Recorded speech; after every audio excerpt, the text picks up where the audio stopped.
mandibles like me. So from the second we left.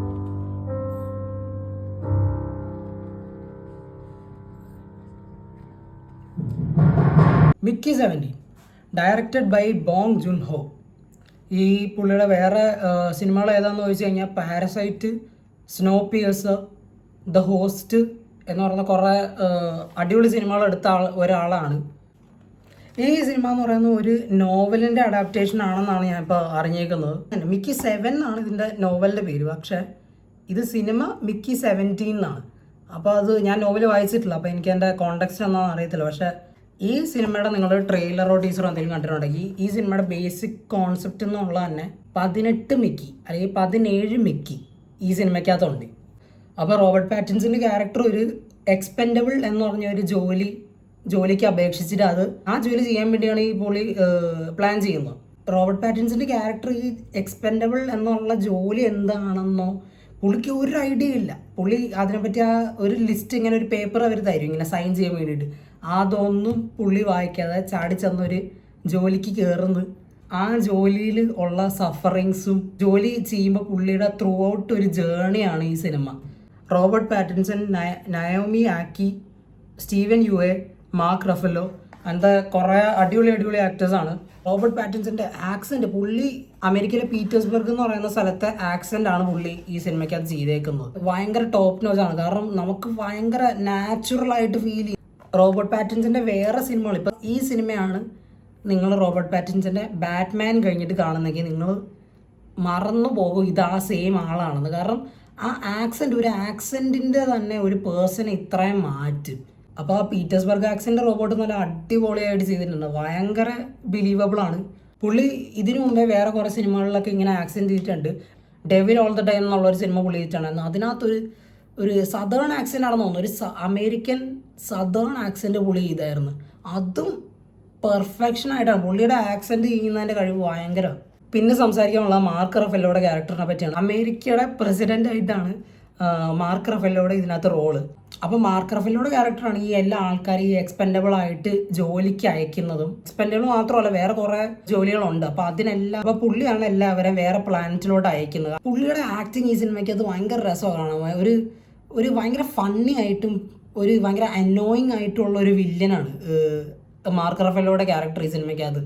അത് ഭയങ്കര കണ്ടിരിക്കാൻ ഭയങ്കര രസമാണ്. ഇത് പിന്നെ ഒരു സാറ്റയർ കോമഡി സിനിമയും കൂടെയാണ്. കാരണം ഇത് കുറേ പേര് നോട്ടീസ് ചെയ്തിട്ടില്ലെന്ന് എനിക്ക് തോന്നുന്നത്.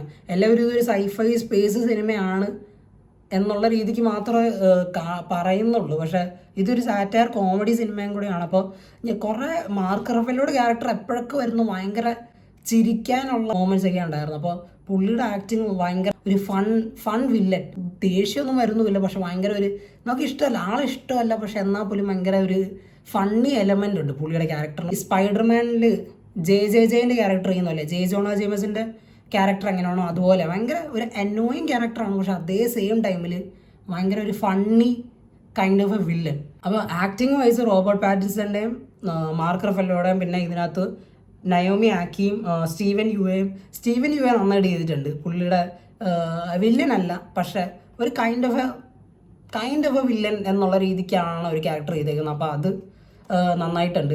നയോമി ആക്കി ഇതിനകത്ത് വളരെ നന്നായിട്ട് ചെയ്യുന്നുണ്ട്. ഞാൻ കൂടുതൽ സ്പോയിലേഴ്സ് ഒന്നും തരുന്നില്ല പുള്ളിക്കാരിയുടെ ക്യാരക്ടർ എന്താണെന്ന്. പക്ഷേ പുള്ളിക്കാരിയും ത്രൂ ഔട്ട് ഒരു ഭയങ്കര വലിയൊരു ഹൈലൈറ്റ് തന്നെയാണ്. ഒരു സിനിമയുടെ ഒരു ഡ്രൈവിംഗ് ഫോഴ്സ് എന്ന് വേണമെങ്കിൽ പറയാം. കാരണം റോബർട്ട് പാറ്റിൻസൻ്റെ ക്യാരക്ടർ ചെയ്യുന്ന മിക്കി എന്നുള്ള ക്യാരക്ടറിൻ്റെ ഒരു ഡ്രൈവിംഗ് ഫോഴ്സാണ് ഈ നയോമി ആക്കിയുടെ ക്യാരക്ടർ. അപ്പോൾ ഭയങ്കര ഒരു നല്ല ഇമ്പോർട്ടൻ്റ് ആയിട്ടുള്ള ഒരു റോളാണ് പുള്ളിക്കാരിക്ക് ഈ സിനിമയ്ക്കകത്തുള്ളത്. നന്നായിട്ട് ചെയ്തിട്ടുണ്ട്. ഇത് ഞാൻ ഐമാക്സ് കാണാൻ പോകത്തന്നെ മെയിൻ റീസൺ എന്താണെന്ന് വെച്ച് കഴിഞ്ഞാൽ ഇതിൻ്റെ 500 രൂപയാണ് ഐമാക്സ് ടിക്കറ്റ് പ്രൈസ്.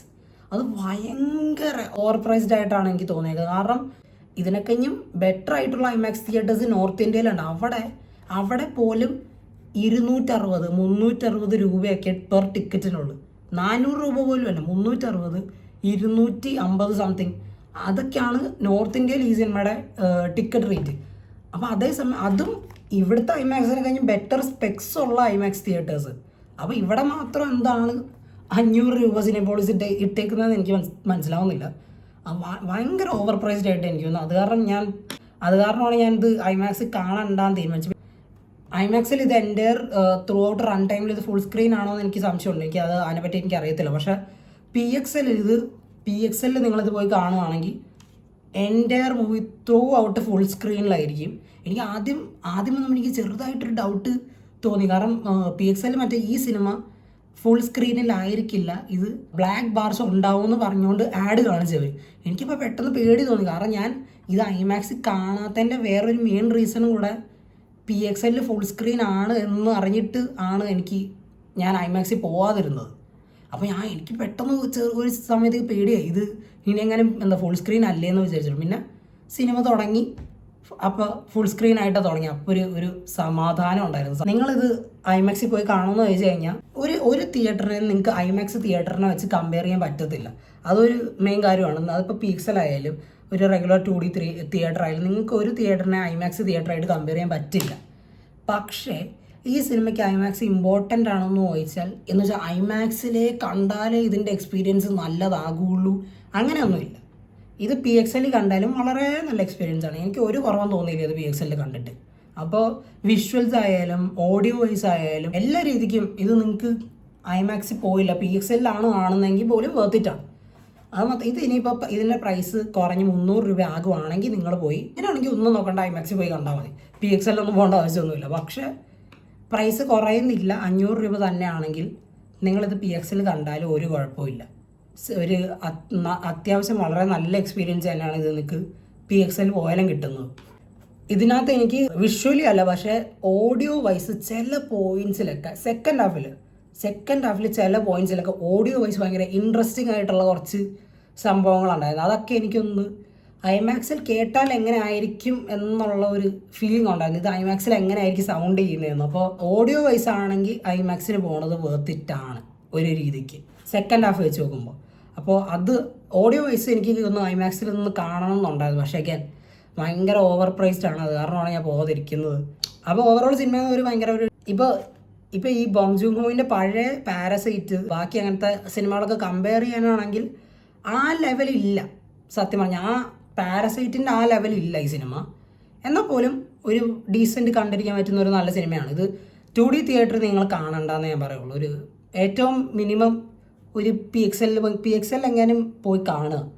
2D തിയേറ്ററിന് തന്നെ 200 രൂപയാണ് ടിക്കറ്റ് പ്രൈസ്. ഒരു 30 രൂപയുടെ കൂടുതൽ കൊടുത്തു കഴിഞ്ഞാൽ നിങ്ങൾക്കത് പി എക്സ് എൽ കാണാൻ പറ്റും. എന്തിന് നിങ്ങൾ 2D തിയേറ്ററിൽ കാണണം? 30 രൂപ എക്സ്ട്രാ കൊടുത്തു കഴിഞ്ഞാൽ നിങ്ങൾക്കത് പി എക്സ് എൽ കാണാൻ പറ്റും. എന്തിന് 2D തിയേറ്ററിൽ പോകണം? അപ്പോൾ ആ മണ്ടത്തരം ചെയ്യരുത്. നിങ്ങൾ ഏറ്റവും മിനിമം ഒരു പി എക്സ് എല്ലിൽ പോയി കാണുക. ഭയങ്കര എനിക്ക് റോബർട്ട് പാറ്റിൻസൻ്റെയും മാർക്ക് റഫലോൻ്റെയും എല്ലാവരുടെയും പെർഫോമൻസ് നല്ലതായിരുന്നു. വളരെ ഒരു fun experience, fun decent film, കണ്ടിരിക്കാൻ ഭയങ്കര രസം. ഞാൻ ഭയങ്കര ഒരു സൈഫൈ ഫാനാണ് ഞാൻ. അപ്പോൾ എനിക്ക് ഇങ്ങനത്തെ ടൈപ്പ് മൂവീസൊക്കെ ഭയങ്കര ഇഷ്ടമാണ്. ആ സ്റ്റാൻഡേർഡിൽ നോക്കുമ്പോൾ ഒരു ഭയങ്കര ഫണ്ണായിട്ടുള്ള ഭയങ്കര ഒരു എൻജോയബിൾ ആയിട്ടുള്ള ഒരു സിനിമയായിരുന്നു എനിക്കിത്. ഈ സിനിമയുടെ ഏക നെഗറ്റീവ് എന്ന് എനിക്ക് തോന്നിയത് ഇതിൻ്റെ ഫസ്റ്റ് ഹാഫ് എനിക്ക് കുറച്ച് അത്യാവശ്യം സ്ലോ ആയിട്ട് എനിക്ക് തോന്നി. ലാഗെന്ന് ഞാൻ പറയില്ല, പക്ഷെ ഭയങ്കര സ്ലോ ആയിട്ട് പോകുന്ന പോലെ തോന്നി. പക്ഷേ സെക്കൻഡ് ഹാഫിലാണ് എനിക്ക് പേസ് പിക്കപ്പ് ചെയ്തത്. സെക്കൻഡ് ഹാഫിൽ അവർ നന്നായിട്ട് കൂടുതൽ ഡ്രാഗൊന്നും ചെയ്യാതെ ചെയ്തിട്ടുണ്ട്. അത് പേഴ്സണലി എൻ്റെ ഒപ്പീനിയനാണ്. കാരണം കുറേ ആൾക്കാർ പറയുന്നത് അവർക്കിത് ഫസ്റ്റ് ഹാഫ് ആണ് ബെറ്റർ, സെക്കൻഡ് ഹാഫ് കുറച്ച് സ്ലോ ആയിട്ട് തോന്നിയെന്നാണ് പറയുന്നത്. I don't agree with that. അപ്പോൾ അത് നിങ്ങളുടെ ഒപ്പീനിയനാണ്. നിങ്ങൾ സിനിമ കാണുക, നിങ്ങളുടെ ഓൺ തോട്ട്സ് ആൻഡ് ഒപ്പീനിയൻസ് ഉണ്ടാക്കുക. എനിക്ക് അത്ര പറയാനുള്ളത്. ഒരു എൻജോയബിൾ ഫൺ ഡീസൻറ്റ് സിനിമ. റോബർട്ട് പാറ്റിൻസൻ്റെ ഒരു കംബാക്ക് എന്ന് വേണമെങ്കിൽ പറയാം. കുറേ നാളായി ഇപ്പോൾ റോബർട്ട് പാറ്റിൻസൻ്റെ ഒരു സിനിമ ഞാൻ കണ്ടിട്ട്. ബാറ്റ്മാൻ കഴിഞ്ഞിട്ടൊരു വളരെ നല്ല ഒരു പെർഫോമൻസ് ആയിട്ടാണ് റോബർട്ട് പാറ്റിൻസൺ ഈ സിനിമയ്ക്കകത്ത് വന്നേക്കുന്നത്. അപ്പോൾ എന്തായാലും പോയി സൈഫൈ ഇഷ്ടമുള്ളവർക്കൊക്കെ പോയി കാണാൻ പറ്റുന്ന ഒരു സിനിമയാണ്. അപ്പോൾ ദാറ്റ്സ് ഓൾ മാൻ. ഒരു 5-ൽ 4 സ്റ്റാർസ്, 5-ൽ 4 സ്റ്റാർ കൊടുക്കുക ഈ സിനിമയ്ക്ക്. അപ്പോൾ അടുത്ത cinema probably Dune part 2 IMAX ആയിരിക്കും അടുത്ത എൻ്റെ വീഡിയോ മിക്കവാറും. അപ്പോൾ ആ സിനിമയുടെ റിവ്യൂ ആയിട്ട് കാണാം. Till then bye.